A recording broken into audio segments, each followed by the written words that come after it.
गुरु प्यारी साथ संगत जी, आप सभी को प्यार भरी राधा स्वामी जी। संगत जी, अभी डेरे में नामदान की प्रक्रिया चल रही है और बहुत सारी संगत नामदान के लिए अर्जी लगा भी रही है। और ऐसा जरूरी नहीं कि जितनी संगत ने अर्जी दी है सतगुरु उन सबको नामदान की बख्शिश कर देंगे। यह तो सतगुरु की मौज पर निर्भर करता है कि वह कौन सी रूह को कब अपनी शरण में लेते हैं। हमारा काम है नामदान के लिए कोशिश करना। अगर आप भी नामदान के लिए प्लानिंग कर बैठे हैं तो आज इस वीडियो में मैं आपको कुछ ऐसी बातें बताऊंगी जो बहुत काम आ सकती हैं। सबसे पहले हम समझने की जरूरत है कि नाम कहते किसको हैं। साथ संगत जी, नाम कोई आम सा बोला जाने वाला शब्द नहीं है। नाम एक पावर होती है और जब हमें नामदान गुरुमुख देते हैं और हमें नाम की कमाई करते हैं तो ही हमारा यहाँ से पार उतारा हो सकता है। बड़े महाराज जी कहा करते थे, जब जीव को नाम मिल जाता है तो सचखंड का अधिकारी वो उसी दिन से हो जाता है। बाकी तो उसके लेने देने का हिसाब है। साथ संगत जी, अगर हम ये सोच कर बैठे हैं कि नाम तो हम उस संगत से भी पूछ सकते हैं जिन्होंने नामदान ले लिया है या फिर इंटरनेट से नाम की कमाई करनी शुरू कर देते हैं, तो ये हमारी सबसे बड़ी भूल होगी। जब तक गुरुमुख हमें नामदान नहीं देते तब तक नाम का कोई मतलब नहीं होगा। नाम सतगुरु के अलावा अगर कहीं और से हमें प्राप्त करते हैं तो सिर्फ आम शब्द होंगे। इसलिए इस बात को हमेशा ध्यान रखें कि नामदान गुरु से ही लेना है और नामदान के लिए बाबा जी ने कुछ शर्तें रखी हैं। अगर जीव इन शर्तों को पूरा करता है और हमेशा निभाने का वचन देता है तो ही उस जीव को नामदान दिया जाता है। सबसे पहले सतगुरु की शर्त है मांस आदि का सेवन कभी न करना। कुछ लोगों की सोच है कि मांस से हमें प्रोटीन मिलता है या कई बार डॉक्टर हमें खाने की सलाह देते हैं। इसका जवाब है प्रोटीन के बहुत सारे शाकाहारी भी पोषक तत्व होते हैं। किसी जीव की हत्या कर उसको खा कर अगर हम सोच बैठे हैं कि हमारा यहाँ से पार उतारा हो जाएगा तो यह हमारी सबसे बड़ी भूल है। हमें कितने भी नाम की कमाई कर लें, लेकिन मांस खा लिया तो कमाई तो मिट्टी में मिल गई। उल्टा दुगने कर्म बनेंगे, क्योंकि नाम लेने के बाद हमें पता होता है कि यह चीज गलत है और हम फिर भी वह गलती करते हैं तो हमारे कर्म दुगने बनते हैं। इसलिए नामदान लेने की पहली शर्त का पालन हर हाल में होना जरूरी है। दूसरी सबसे जरूरी शर्त है शराब या किसी भी तरह का नशा न करना। इसका कारण यह है कि शराब पीकर इंसान अपने ऊपर काबू नहीं रख पाता। घर में लड़ाई झगड़े होते हैं और शराब या अन्य किसी भी नशे से हमारा ध्यान भजन सिमरन में नहीं लगेगा।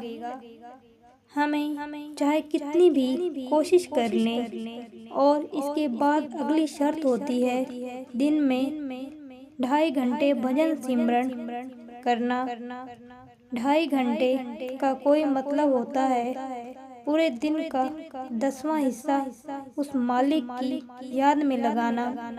बाकी के 9 हिस्से इंसान के सोने, हंसने, रोने, कमाने, खाने के लिए बहुत होते हैं और 10वां हिस्सा उस मालिक के नाम का होता है। जिसने हमें यह जीवन दिया है। इसके बाद ही शर्त होती है अपने जीवन साथी को छोड़कर पराई स्त्री पर पूरी नजर रखना। वह शर्त है जो सतगुरु नामदान के समय वचन लेते हैं। और अब मैं आपको बताती हूँ कि पर्ची के समय हमें इतने सवाल किस लिए किए जाते हैं। संगत जी, इस बात को समझने के लिए हमें यह समझना जरूरी है कि नामदान लेने का मतलब होता है परमात्मा के स्कूल में अगली क्लास में जाना। नामदान लेने से पहले ही अक्सर हमें सब परमात्मा से जुड़ जाते हैं। संगत जी, संगत और सेवा पर जाने लगते हैं। यह कुछ परमात्मा के स्कूल की पहली क्लास होती है। और जब कोई बच्चा पहली क्लास से दूसरी क्लास में जाता है तो बच्चे को एग्जाम देना होता है। एग्जाम में बच्चे से यह सब सवाल पूछे जाते हैं जो उनसे पहली कक्षा में ही सीखे होते हैं। बच्चा अगर सही जवाब लिख देता है तो उसको अगली कक्षा में भेज दिया जाता है, और जवाब नहीं दे पाता तो या गलत जवाब देता है उसका फिर से पहली क्लास में मेहनत करनी पड़ती है। ऐसे ही नामदान से पहले पर्ची लेनी होती है, और पर्ची तभी मिलती है जब हमारे पास उनके सवालों के सही जवाब होते हैं। लेकिन हम सब अक्सर क्या करते हैं कि बिना किसी तैयारी के ही या फिर अपने किसी सगे संबंधी के कहने पर नामदान के लिए पर्ची लेने चल पड़ते हैं। हमारे पास नामदान लेने का कोई मकसद हो या ना हो, हम तो इसलिए वहाँ पहुँच जाते हैं कि हमारे सगे संबंधी ने कहा है। और फिर जब वहाँ हमें पूछा जाता है कि आप नामदान क्यों लेना चाहते हो, तो हमारे पास जवाब ही नहीं होता और वे हमें कमरे से बाहर भेज देते हैं। बाहर आकर हम रोने लगते हैं। फिर वहाँ पूछा जाता है कि क्या आप मांस और शराब पीते हो। अगर आप झूठ जवाब देंगे तो यह मत सोचना कि जिन्होंने नामदान लेना है उन्हें कुछ नहीं पता। लगेगा वह सतगुरु तो सब जान होते हैं। इसलिए अगर आप मांस शराब आदि पीते हो तो आपको वह सब एकदम बंद करना होगा और आगे कभी ना पीने का वचन देना होगा। फिर वो पूछते हैं कि आपने बाबा जी के कितने सत्संग सुने हैं। हमें वहाँ जाने से पहले याद करके जाना चाहिए कि हमने असलियत में बाबा जी के कितने सत्संग सुने हैं और कहाँ कहाँ पर सुने हैं।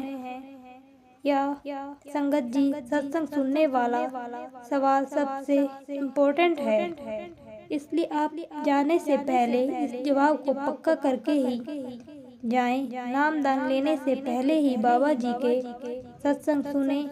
इसलिए जरूरी है कि हम जान सके कि नाम की कमाई का महत्व है और नाम लेने का क्या मकसद है।